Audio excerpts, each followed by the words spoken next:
First of all good morning everybody.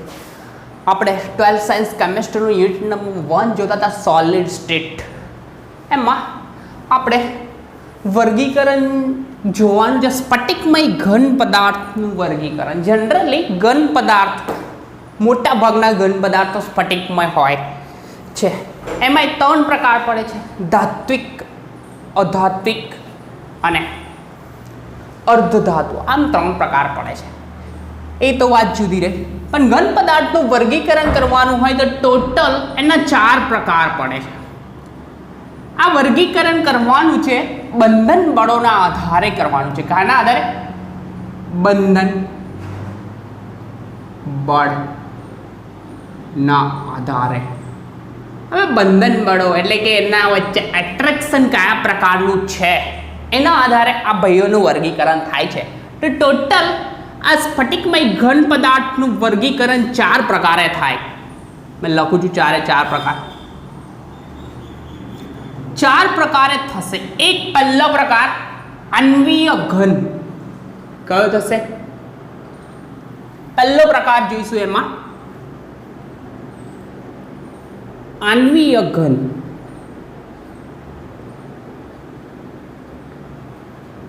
આણ્વીય ઘન.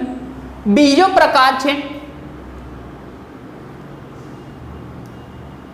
Ionic ઘન. કયો? આયનિક બોન્ડ બનેલો હોય તે આયનિક ઘન. ત્રીજો પ્રકાર છે, ત્રીજો ભયનો પ્રકાર ધાત્વિક ઘન પદાર્થ. એટલે કે ધાત્વિક બોન્ડ હોય એના આધારે ધાત્વિક ઘન. ત્રીજો પ્રકાર આ સેકન્ડ. ત્રીજો પ્રકાર ધાત્વિક ઘન. અને ચોથો પ્રકાર છે ફોર્થ સહસંયોજક. સહસંયોજક અથવા જાળીદાર ઘન પદાર્થ. કયો? જાળીદાર. તો ટોટલ 4 પ્રકાર એમના વચ્ચે, એટલે કે આમાં આણ્વીય ઘન છે. આણ્વીય ઘનમાં કયા બોન્ડિંગ બને છે એ કહું છું. આયનિક ઘનમાં આયનિક પ્રકારનો બોન્ડ હશે. ધાત્વિક ઘનમાં ધાત્વિક બોન્ડ હશે, ધાત્વિક બંધ. ત્યાર પછી સહસંયોજક અથવા જાળીદાર ઘન.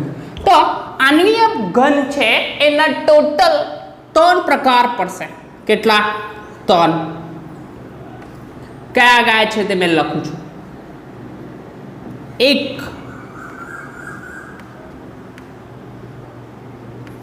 બિનધ્રુવીય આણ્વીય ઘન. કયો? બિનધ્રુવીય આણ્વીય ઘન. બીજો બનશે ધ્રુવીય આણ્વીય ઘન. કયો? ધ્રુવીય આણ્વીય ઘન. અને ત્રીજો પ્રકાર છે કે હાઇડ્રોજન બંધ ધરાવતા આણ્વીય ઘન પદાર્થ. આમ ટોટલ 3 પ્રકાર પડે છે કે આણ્વીય ઘન પદાર્થ છે એના 3 પ્રકાર છે કે આ બિનધ્રુવીય આણ્વીય ઘન, ધ્રુવીય આણ્વીય ઘન અને હાઇડ્રોજન બંધન ધરાવતા આણ્વીય ઘન પદાર્થો છે. તો બિનધ્રુવીય આણ્વીય ઘનની વાત કરીએ તો જનરલી આ ભાઈઓ આર્ગોન, હિલિયમ અથવા આર્ગોન અથવા હિલિયમ અથવા આર્ગોન પરમાણુ ધરાવે અથવા હાઇડ્રોજન એટલે કે H2 Cl2 અને I2. આ ભાઈઓમાં આ પ્રકારનો બોન્ડિંગ જોવા મળે. એટલે કે આ બોન્ડિંગ એટલે કે સપોઝ હાઇડ્રોજનનું બોન્ડિંગ હોય તો બંનેની વિદ્યુત ઋણતા કેવી હોય? એકદમ સરખી સમાન વિદ્યુત ઋણતા. તો એક પર આંશિક ઋણ વીજભાર અને એક પર આંશિક ધન વીજભાર આવે ને બોન્ડિંગ જે બનેલું હોય પરફેક્ટલી બનેલું હશે. તો આ ભાઈઓ નિર્બળ વિક્ષેપણ બળ વડે એમના વચ્ચે લાગતું બળ કયું હશે? નિર્બળ વિક્ષેપ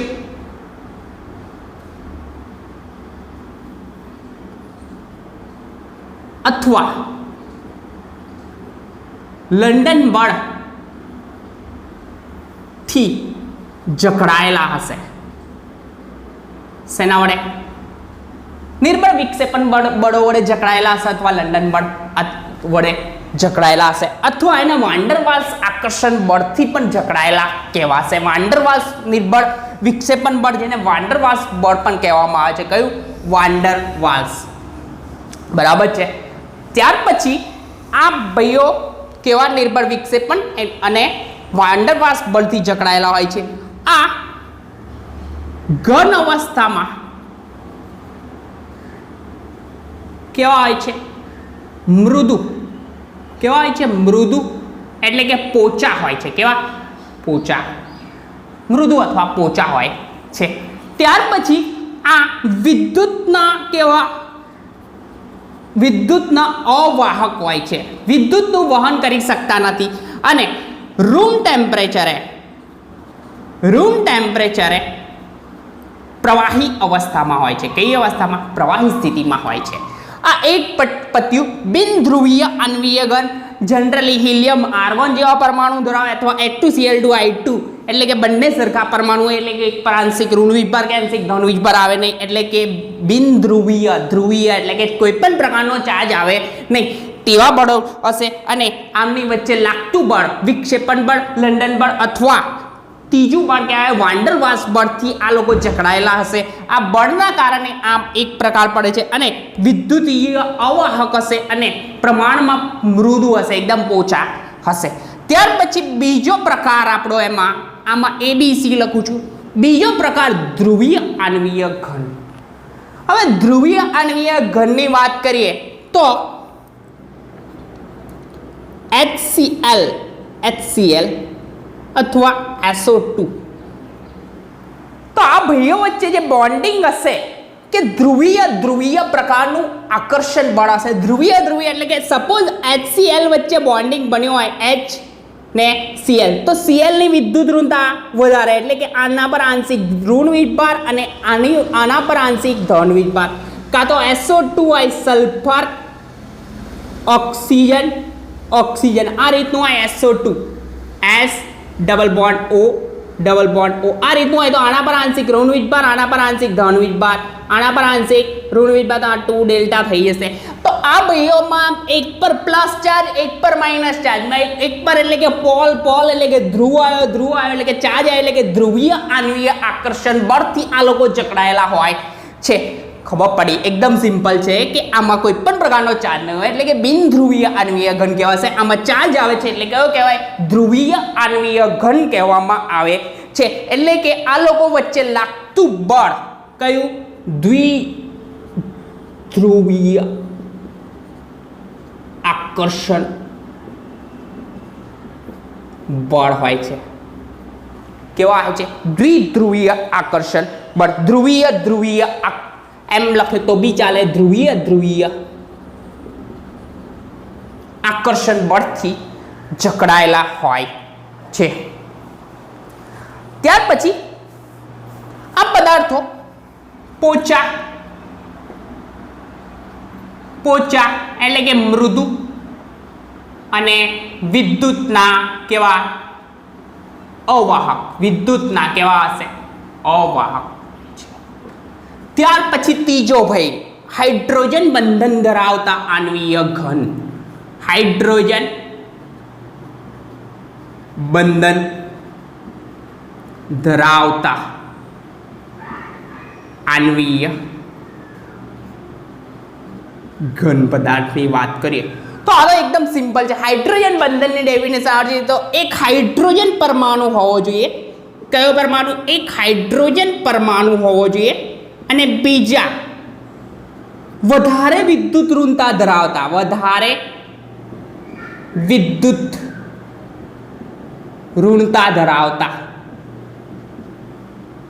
કયા? વધારે વિદ્યુત ઋણતા ધરાવતા પરમાણુ નાઇટ્રોજન, ઓક્સિજન કે સલ્ફર આવા હોય તો આ ભાઈઓમાં હાઇડ્રોજન બોન્ડિંગ ફોર્મેશન થાય. હવે પાણી હોય વોટરમાં આ બોન્ડ ફોર્મેશન થાય છે. કયું? હાઇડ્રોજન બંધન જોવા મળે છે. કઈ રીતે જોવા મળે છે તે આપણે જોઈએ છે. વોટર એટલે કે પાણીના 4 અણુ એટલે કે આપણે આણ્વીય ઘનની વાત કરીએ તો બરફ બને બરફ, તો પાણીના 4 અણુઓ એકબીજા સાથે આંતરાણ્વીય બોન્ડિંગથી એક સાથે જકડાય અને ઘન સ્વરૂપમાં હોય છે. એટલે કે જોઈએ ને કે પાણીનો અણુ દોરું H2O, તો જોઈએ ઓક્સિજનની વિદ્યુત ઋણતા વધારે, આંશિક ઋણ વીજભાર, આના પર આંશિક ધન વીજભાર. આ બાજુથી ઓક્સિજનની વિદ્યુત ઋણતા વધારે -2 ડેલ્ટા થશે, અહીંયા પ્લસ ડેલ્ટા. આ એક અણુ દોરો. બીજો અણુ દોરું મેં આમ હાઇડ્રોજન ઓક્સિજન ઓક્સિજન આમ, તો આના પર -2 delta plus delta plus delta. કેમ? વિદ્યુત ઋણતા વધારે તો આંશિક ઋણ વીજભાર, આના પર આંશિક ધન વીજભાર. તો થશે કેવું, એક બોન્ડિંગ આમ બને, આ બીજું બોન્ડિંગ બન્યું. ત્યાર પછી ત્રીજો મોલેક્યુલ દોરું. ત્રીજો મોલેક્યુલ ઉલટો દોરું આનાથી, ઓક્સિજન હાઇડ્રોજન હાઇડ્રોજન. તો આ બોન્ડિંગ બનશે, આના પર પ્લસ ડેલ્ટા, આના પર -2 ડેલ્ટા, આના પર પ્લસ ડેલ્ટા. અને ચોથો અણુ દોરું તો આમ ઉલટો બીજો દોરવો હોય તો મેં અહીંયા દોરી દઉં છું, ઓક્સિજન હાઇડ્રોજન હાઇડ્રોજન. આ રીતનો થશે. આ રીતનો થાય તો આના પર -2 ડેલ્ટા, આના પર પ્લસ ડેલ્ટા પ્લસ ડેલ્ટા. તો આ પ્લસ અને માઇનસ વચ્ચે એટ્રેક્શન હોય, આ માઇનસ અને પ્લસ વચ્ચે એટ્રેક્શન હોય. આ જે બંધ બન્યો કયો હોય? હાઇડ્રોજન બંધ. કયો કહેવાય? હાઇડ્રોજન બંધ. તો હાઇડ્રોજન બંધન ધરાવતા આણ્વીય ઘન એટલે કે પાણીના 4 અણુઓ જોડાય અને જે બરફ બનાવે તે એક વન ટાઈપ ઓફ આણ્વીય ઘન જ છે, પરંતુ ખૂબ જ નીચા ટેમ્પરેચરે આ આણ્વીય ઘન ઉપસ્થિત હોય. એટલે કે આમાં બરફ જે હોય તો હાઇડ્રોજનમાં એટલે કે પાણીના 4 અણુઓ હાઇડ્રોજન બંધનના કારણે એકબીજા સાથે શું રહે? જકડી રહે છે. એટલે કે ફોર્મેશન કરે, ઘન અવસ્થામાં આ લોકો જતા રહે છે. અને તેઓ વિદ્યુતના કેવા? બરફ હોય બરફ તો વિદ્યુતનું અવાહક છે. વિદ્યુત એટલે કે અવાહક, પણ થોડું બી મેલ્ટ થયું એટલે કે પાણી પાછું વિદ્યુતનું વાહક થઈ જાય છે, વિદ્યુતનું વહન કરતું થઈ જાય. પરંતુ ઘન અવસ્થામાં વિદ્યુત અવાહક. કઈ અવસ્થામાં? ઘન અવસ્થામાં. હાઇડ્રોજન બંધન ધરાવતા ભાઈઓ છે તે ઘન અવસ્થામાં વિદ્યુતના અવાહક, પરંતુ વિદ્યુતના વાહક ક્યારે બને? વિદ્યુત વાહક ક્યારે બને? પ્રવાહી અવસ્થામાં આ લોકો કેવા થશે? વિદ્યુતનું વહન કરે એવા થશે.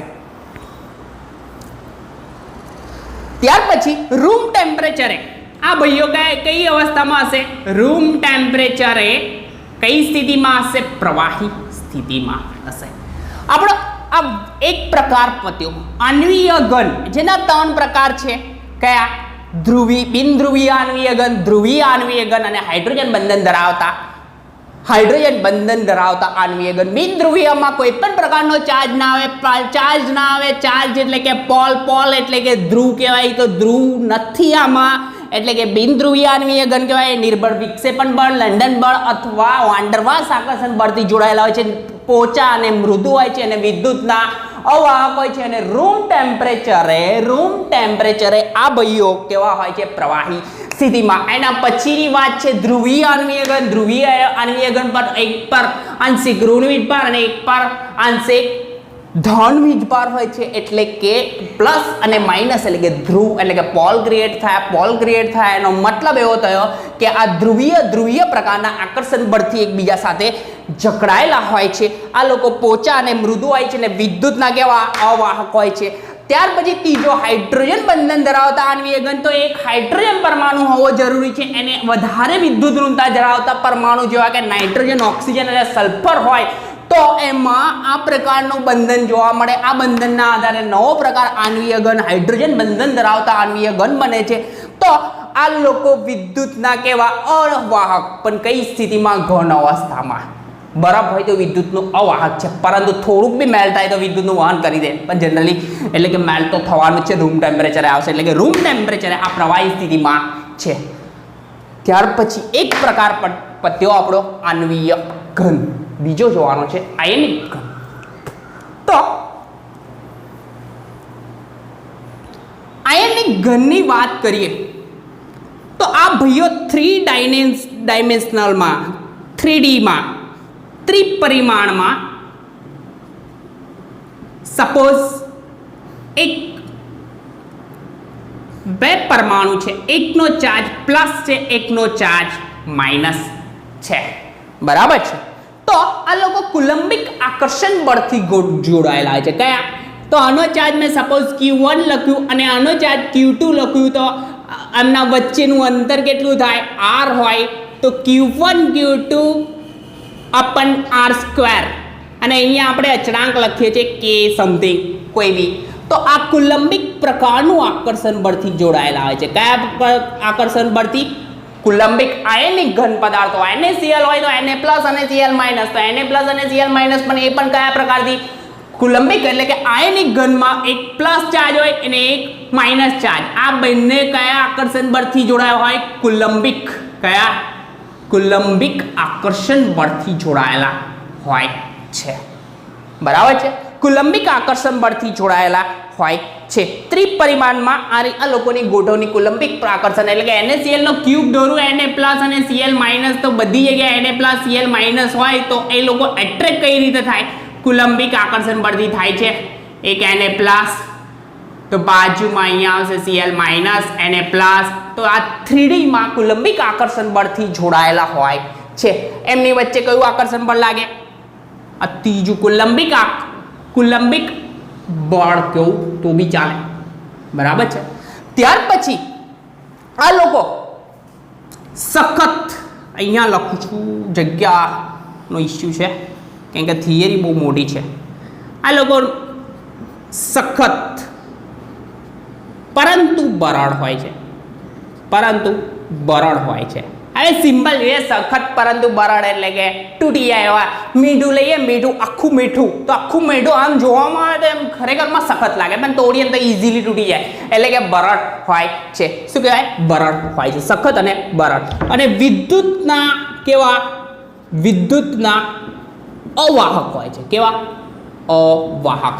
પરંતુ આને પાણીમાં નાખવામાં આવે, આયનિક ઘન પદાર્થને જ્યારે પાણીમાં નાખવામાં આવે તો તેના બે આયનો છૂટા પડે અને પ્રવાહી સ્થિતિમાં એ લોકોનું સોલ્યુશન ફોર્મેશન થાય. Na+ નું Cl- પાણીમાં નાખવામાં આવે તો Na+, Cl- બે આયનો છૂટા પડે, એટલે કે આના કારણે આ વિદ્યુતના પ્રવાહી સ્થિતિમાં કેવા હોય? પ્રવાહી સ્થિતિમાં વિદ્યુતના વાહકો બને છે. એકદમ સિમ્પલ છે કે 3 ડાયમેન્શનલમાં એક પ્લસ ચાર્જ વાળો આયન હોય, એક માઇનસ ચાર્જ વાળો આયન હોય, તો એમના વચ્ચે Q1 Q2 અપન R², એટલે કે આ બળ જે બને તે કયું બને? Q1 Q2 અપન R², કે આ અચળાંક લખ્યું તો કુલંબિક પ્રકારનું આકર્ષણ બળ લાગે. કયું? કુલંબિક આકર્ષણ બળ લાગે. આ કુલંબિક આકર્ષણ બળના આધારે આ વચ્ચેનું બોન્ડિંગ બને, આયનિક ઘન પ્લસ ચાર્જ અને માઇનસ ચાર્જ. આ થયું બીજો પ્રકાર. જગ્યા ઓછી છે એટલે આ પ્રમાણે કરું છું, લીટી દોરવાનું કોઈ કારણ નહીં છોડું. ત્યાર પછી ત્રીજો પ્રકાર આપણો જે છે ધાત્વિક ઘન. હવે ધાત્વિક ઘન તો ઇલેક્ટ્રોનના સમુદ્ર, વર્ડિંગ આવા યુઝ થાય છે બુકમાં છે. ઇલેક્ટ્રોનનો સમુદ્ર એટલે કે આજુબાજુ માઇનસ ચાર્જ વાળા ઇલેક્ટ્રોન ફરતા હોય. ઇલેક્ટ્રોનના સમુદ્રમાં વચ્ચે સેન્ટરમાં કોણ હોય છે? Positive charge. કયો? પોઝિટિવ ચાર્જ હોય. આમ ઇલેક્ટ્રોનનો સમુદ્ર હોય અને એની આજુબાજુ એટલે કે સેન્ટરમાં પોઝિટિવ ચાર્જ અને આજુબાજુમાં શું હોય? એક બધા ઇલેક્ટ્રોન હોય, એટલે કે ઇલેક્ટ્રોન સમૂહમાં ધન વિભારિત કર્નેલ, એટલે કે આ જે પોઝિટિવ ચાર્જ ધરાવતું એટલે કે કર્નેલ હોય તે તરતું મૂકવામાં આવે છે.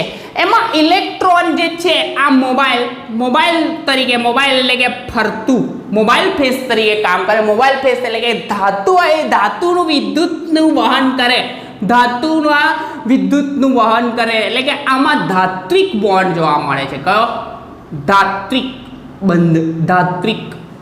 બંધ જોવા મળે છે. કયો? ધાત્વિક બંધ. હવે ઇલેક્ટ્રોન ગતિશીલ હોય છે ને ઇલેક્ટ્રોનના સમુદ્રમાં ધન વિભારિત કર્નલ હોય છે અને આ વિદ્યુતીય અને ઉષ્મીય વાહકતા માટે જવાબદાર છે. કયું? વિદ્યુતીય અને ઉષ્મીય વાહકતા માટે જવાબદાર, ઉષ્મીય વાહકતા માટે જવાબદાર હોય છે. કેવી રીતે?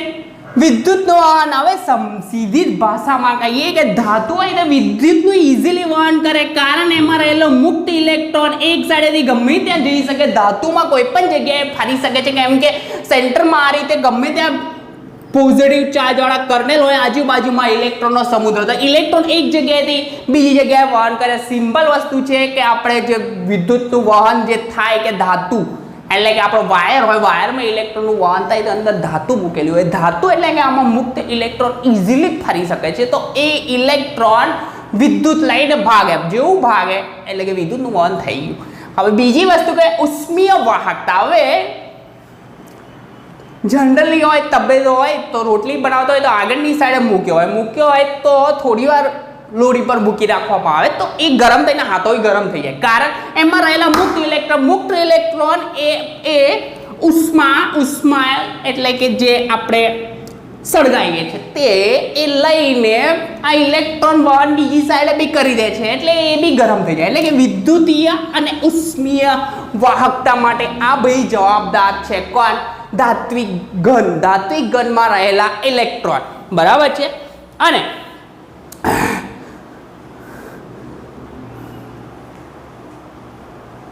એટલે કે એક વિસ્તારમાં ઉષ્મા ઉર્જા આપવામાં આવે તો બધી જગ્યાએ વહેતી થઈ જાય છે. ત્યાર પછી એના કેટલાક ગુણધર્મો, આ ભાઈઓને ખેંચીને તાર એટલે કે ખેંચીને તાર બનાવાય, ટીપીને પતરા એટલે કે ખેંચાણનો ગુણધર્મ અથવા ટીપાવનો ગુણધર્મ, એટલે કે ખેંચીને તાર. આ 10મામાં ભણી ગયા કે ધાતુને ખેંચીને તાર, ટીપીને પતરા. અને ત્યાર પછી ઇલેક્ટ્રોનના કારણે એ ચળકાટ ધરાવે છે. ટીપાવ અને ચળકાટ ધરાવે. કયો? ચળકાટ ધરાવે. આ વયોમાં કયું બંધ આકર્ષક? કુલંબિક આકર્ષક હતું. આમાં આણ્વિકમાં 3 પ્રકાર, કુલંબિક આકર્ષક. આમાં ધાત્વિક બંધ જોવા મળે. કયો? ધાત્વિક ઘનમાં ધાત્વિક બંધ જ હોય છે. ઇલેક્ટ્રોનનો સમુદ્ર હોય, એમાં પોઝિટિવ કર્નલ ગમે ત્યાં હોય અને ઇલેક્ટ્રોન મુક્ત મોબાઈલ તરીકે કામ કરે, એટલે કે વિદ્યુત અને ઉર્જાના વહન કરે છે, એટલે કે વિદ્યુતનું વહન કરે, ઉષ્માનું વહન કરે. કેમ? ઇલેક્ટ્રોન મુક્ત છે. ત્યાર પછી ખેંચીને તાર, ટીપીને પતરા અને ચળકાટનો ગુણધર્મ આ ઇલેક્ટ્રોનના આ ગમે ત્યાં ફરી શકવાના ગુણધર્મના કારણે છે. ત્યાર પછી સહસંયોજક અથવા જાળીદાર ઘન. હવે સહસંયોજક અથવા જાળીદાર ઘન, આમાં ભયમાં બંધ હશે સહસંયોજક બંધ. કયો? સહસંયોજક બંધ. આ ભયને સમજવા હોય તો 2 ઉદાહરણ લેવાય. હીરો એટલે કે ગ્રેફાઇટ, હીરો અને ગ્રેફાઇટ. કયા? હીરો ને બીજું છે, બીજો ભય છે આપણો, એક હીરો જોવાનો, બીજો લેવાનો છે ગ્રેફાઇટ. આ 2 ભયો બંને સ્વરૂપ કોના છે? કાર્બનના સ્વરૂપ છે. કયા? કાર્બનના સ્વરૂપ છે. પરંતુ બંને ભયો, એક ભાઈ એકદમ બ્લેકી છે, કાળો છે, આ હીરો ચમકતો છે. કારણ આ જ છે કેમ કે આ 2 ભાઈઓમાં બંને સ્વરૂપ એક છે, પરંતુ બંનેના ગુણધર્મો જુદા છે, કારણ એમાં રહેલું સંકરણ. હવે આપણે હીરાનું સંકરણ જોઈએ. હીરો કાર્બનના સ્વરૂપ, કાર્બન ઝાડ બરાબર પરમાણુ ક્રમાંક કેટલો? 4 ના થાય 6. ઇલેક્ટ્રોન રચના 1s2 2s2 તો 6 ઇલેક્ટ્રોન, 2 2 4 ને બીજા 2, તો 1s માં 2 ઇલેક્ટ્રોન, 2s માં કેટલા? 2 ઇલેક્ટ્રોન, અને 2p માં કેટલા? 1s માં 2, 2s માં 2 અને 2p પ્રકારની 3 કક્ષક px py અને pz, 2p માં 2. હવે થશે કે એવું કાર્બનની ઉત્તેજિત અવસ્થામાં ઇલેક્ટ્રોન કૂદીને એક આગળ જાય, એટલે કે કાર્બનની સંયોજકતા થઈ 4 સંયોજકતા થઈ. હવે હીરો જોઈએ આપણે. પહેલું સ્વરૂપ હીરો, એમાં જે સંકરણ હોય છે, હીરામાં સંકરણ હોય છે sp3. કયું સંકરણ? sp3. તો કઈ રીતે? તો કાર્બન જે છે એક કાર્બન એની સંયોજકતા કેટલી 4 તો એક કાર્બન જોડે એક કાર્બન બીજો કાર્બન ત્રીજો કાર્બન અને ચોથો 4 કાર્બન જોડાય કેટલા કાર્બન 4 કાર્બન જોડાય સંકરણ થયું કયું sp3 થાય એટલે આકાર થાય સમચતુષ્ફલકીય એક સમતલમાં બીજો બી સમતલમાં એક સમતલની આગળ અને એક સમતલની પાછળ આ રીતે થાય હવે બીજો કાર્બન છે આ કાર્બન સપોઝ આ કાર્બન નીચેવાળો કાર્બન લઈએ તો આ કાર્બન બે ભાઈ છે એ કાર્બનની બીજી 4 સંયોજકતા થાય તો એક સમતલની પાછળ બીજો કાર્બન ત્યાર પછી એક સમતલમાં કાર્બન બીજો બી સમતલમાં એક સમતલની આગળ પાછળ થઈ ગયો ત્યાર પછી ફરીથી જોઈએ તો એક બીજો કાર્બન આવે તો આ કાર્બન આમ જોડાય બીજો કાર્બન આમ જોડવું આ કાર્બનને આમ થાય ત્યાર પછી બે થઈ ત્રીજો કાર્બન આ રીતે બોન્ડિંગ બને અને આ ચોથો કાર્બન આમ છૂટો લખું આમ કન્ટિન્યુઅસલી એક જાળીદાર એટલે કે મોટી રચના બનાવે એટલે કે ફોર્મેશન થાય કયું હીરાનું હીરો સંકરણ કયું sp3 હીરો એ હીરો sp3 સંકરણ ધરાવતો હોય અને કેવો હોય એકદમ મજબૂત પ્રકારનું હોય કેવો હોય મજબૂત હોય અને અહીંયા ઇલેક્ટ્રોન છૂટા દેખાય છે સંકરણ થયું અહીંયા sp3 સંકરણ થાય એટલે કે ઇલેક્ટ્રોન કોઈ મુક્ત નથી એટલે કે વિદ્યુતનું કેવું અવાહક હોય વિદ્યુત અવાહક જ્યારે આમાં બોન્ડિંગ જે થાય છે તે કયું બોન્ડિંગ થાય છે ઇલેક્ટ્રોનની ભાગીદારીથી બોન્ડિંગ બને તો બોન્ડ બન્યો તો સહસંયોજક બન્યો તો તે સહસંયોજક અથવા જાળીદાર કેમ કે જાળીદાર એટલે કે આ કન્ટિન્યુઅસલી આ બોન્ડિંગ થયા જ કરશે એક કાર્બન આ બે કાર્બન જોડે બીજો એક કાર્બન આવે તો અહીંયાથી આમ બોન્ડિંગ બને આમ બોન્ડિંગ એટલે કે કન્ટિન્યુઅસલી મોટો વિરાટ અણુ બનાવે એટલે કે જાયન્ટ અણુ બનાવીને આ બનાવે છે અને આ એકદમ મજબૂત અને વિદ્યુતનું અવાહક કેમ ઇલેક્ટ્રોન મુક્ત નથી જ્યારે આપણો છેલ્લો ભાઈ એટલે કે બીજો ભાઈ જોઈએ ગ્રેફાઇટ કોણ જોવાનો છે ગ્રેફાઇટ જોઈએ જેમાં સંકરણ sp2 હોય એટલે કે કાર્બન લખું છું ડાયરેક્ટલી બોક્સવાળી રચના 1s 2s અને ટોપે ઉત્તેજિત 1s માં 2s અને ટોપે ડાયરેક્ટ ઉત્તેજિત અવસ્થાની ઇલેક્ટ્રોન રચના લખું અહીંયાથી જોઈને તો 1s માં 2 2s માં 1 2p માં 2 તો આમાં થાય કેવું એક કાર્બન જોડે એક કાર્બન અને બે કાર્બન એટલે કે આ રીતની રચના પડે એક કાર્બન જોડે બીજા કેટલા કાર્બન જોડાય 3 કાર્બન જોડાય કેટલા 3 બાજુમાં જોઈશું આ ભાઈઓ કરશે કેવું કાર્બનના આ રીતના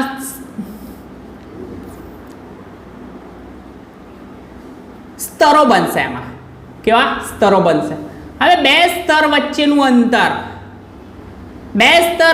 અંતર અને કાર્બન વચ્ચેનું અંતર એ બે ડિસ્કસ કરવા જેવું છે આમાં બે કાર્બન વચ્ચેનું અંતર 141.5 પિકોમીટર હોય છે આ બે કાર્બન વચ્ચેનું 141.5 પિકોમીટર અંતર હોય છે કેટલું 141.5 પિકોમીટર અને બે સ્તર વચ્ચેનું અંતર હોય છે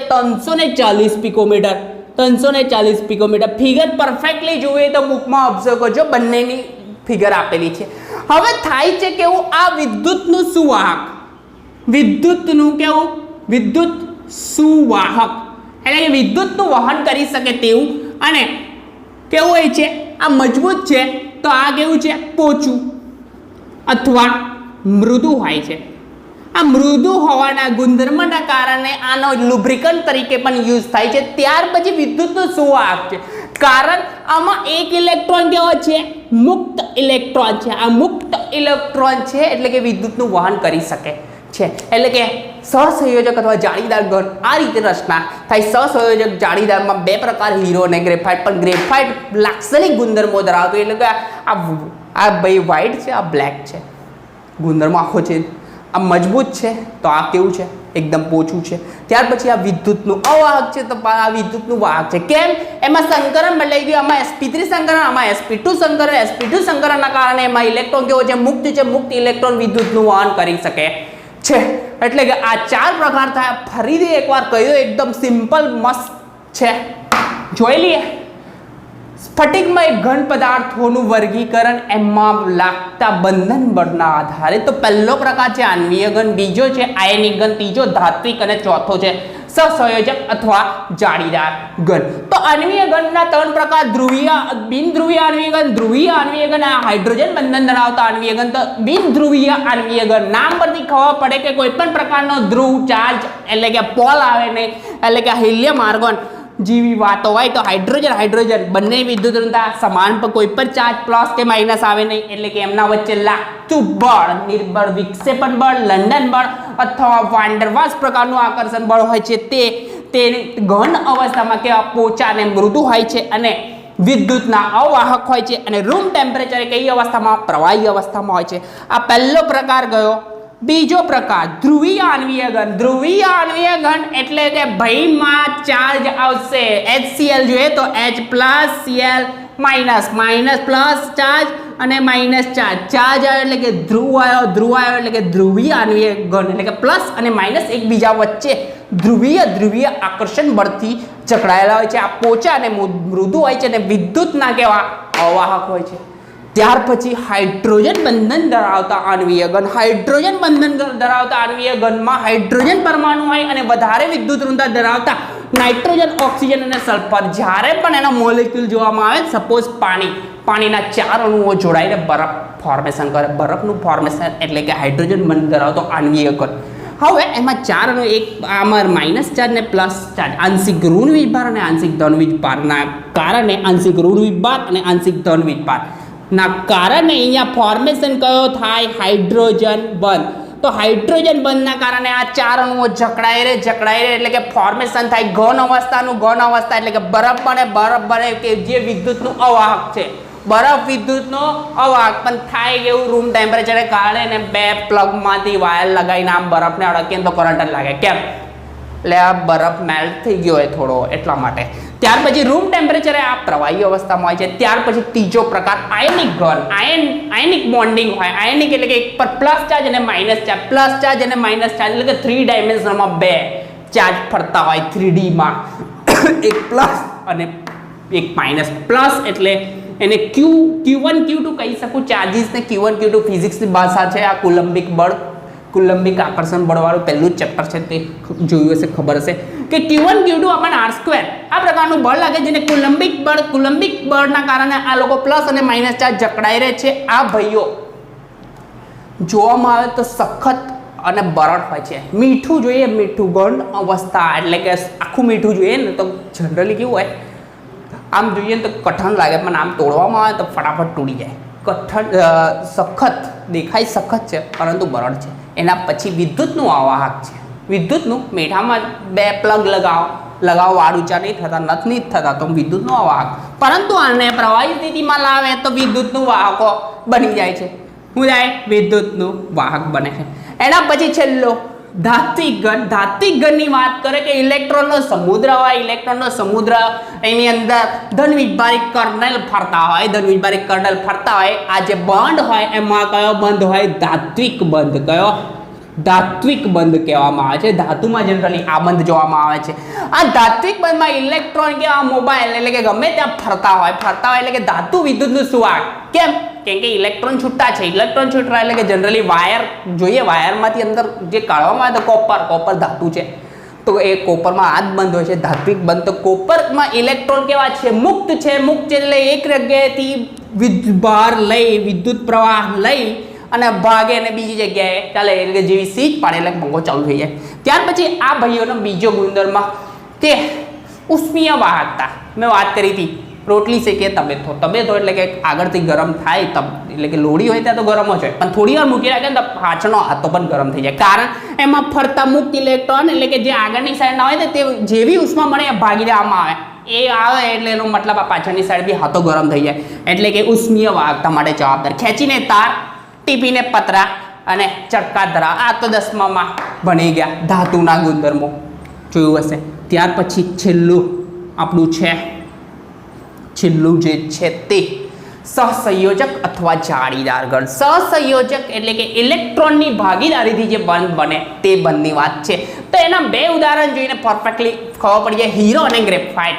હવે આ કાર્બન એટલે કે એક કાર્બન આ કાર્બન પરમાણુ એક થયો અને આ બીજો કાર્બન પરમાણુ, તો એ બે વચ્ચે આ કાર્બનનો એક ઇલેક્ટ્રોન અને આ કાર્બનનો ઇલેક્ટ્રોન એટલે કે ઇલેક્ટ્રોનની ભાગીદારીથી જે બંધ બન્યો, સહસંયોજક બંધ બન્યો, એટલે કે એક કાર્બન જોડે બીજા 4 કાર્બન 1 2 3 ને 4 આવી કન્ટિન્યુઅસ મોટી રચના બનતી જાય. મોટી રચના બનતી જાય એટલે કે આ એકદમ સ્ટ્રોંગ સ્વરૂપ બને, એટલે કે એકદમ મજબૂત સખત હીરાને હથોડો લઈને તોડો તો બી નહીં તૂટે. કારણ આ છે કે કેમાં સંકરણ કયું છે sp3 એકદમ મજબૂત છે અને વિદ્યુતનું અવાહક છે. કેમ કે ત્યાં હીરાને લગાવતો હોય કરંટને આપણે બીજી સાઈડે હાથ મૂકીએ તો નહીં લાગે, કેમ કે વિદ્યુતનું અવાહક છે. ત્યાર પછી ગ્રેફાઇટ ભાઈમાં સંકરણ એટલે કે આ ભાઈ કાળો છે. કેમ? સંકરણ બદલાઈ ગયું. આ sp3 હોત તો એકદમ વ્હાઇટ જ હોત, પણ સંકરણ બદલાઈ ગયું, sp2 થઈ ગયું. sp2 થાય એટલે કે કાર્બનના સંકરે sp2 એટલે કે એક કાર્બન પરમાણુ બીજા 3 જોડે બોન્ડિંગ બનાવે, એટલે કે ચોથો ઇલેક્ટ્રોન શું થયો? મુક્ત રહ્યો. એટલે કે આ ભાઈ વિદ્યુતનું વહન કરવા માટે જવાબદાર છે. આપણે પાવર હોય સેલમાં ગ્રેફાઇટનો સળિયો આવે. હવે પાવર સેલમાં ગ્રેફાઇટ આવે છે એનું કારણ વિદ્યુતનું વહન કરે છે, બરાબર છે. નહીંતર આ એક ઇલેક્ટ્રોન મુક્ત ના હોય તો એ સળિયો મૂકવાનું કારણ જ નહોતું, વિદ્યુતનું વહન કરી જ ના શકતો. એટલે કે આ વિદ્યુતનું વહન કરે છે. પોચા અને મૃદુ છે. કેવા છે? પોચા અને મૃદુ. એટલે કે જનરલી લ્યુબ્રિકન્ટ તરીકે યુઝ કરવામાં આવે છે. કે એના બે સ્તરો વચ્ચેનું અંતર કેટલું? 340 પિકોમીટર. આ ઓબ્જેક્ટિવમાં આવે છે આ ભાઈઓ કે બે સ્તરો વચ્ચેનું અંતર 340 પિકોમીટર અને બે કાર્બન પરમાણુ વચ્ચેનું અંતર 141.5 પિકોમીટર હોય છે. અને લુબ્રિકન્ટ તરીકે અને વિદ્યુતનું વહન કરે છે, એટલે કે એના યુઝિસ સારા એવા છે. પાવર સેલમાં બી આ ગ્રેફાઇટ યુઝ થાય છે. આ થયું આપણે સ્ફટિકમય ઘન પદાર્થોનું વર્ગીકરણ. 4 પ્રકાર. આ પહેલો પ્રકાર, એમાં 3 પ્રકાર. આમાં સિંગલ જ છે, એકદમ સિમ્પલ છે અને પરફેક્ટલી બુકમાં ઓબ્ઝર્વ કરીને વાંચી લેજો, પરફેક્ટલી થઈ જશે પ્રિપેર.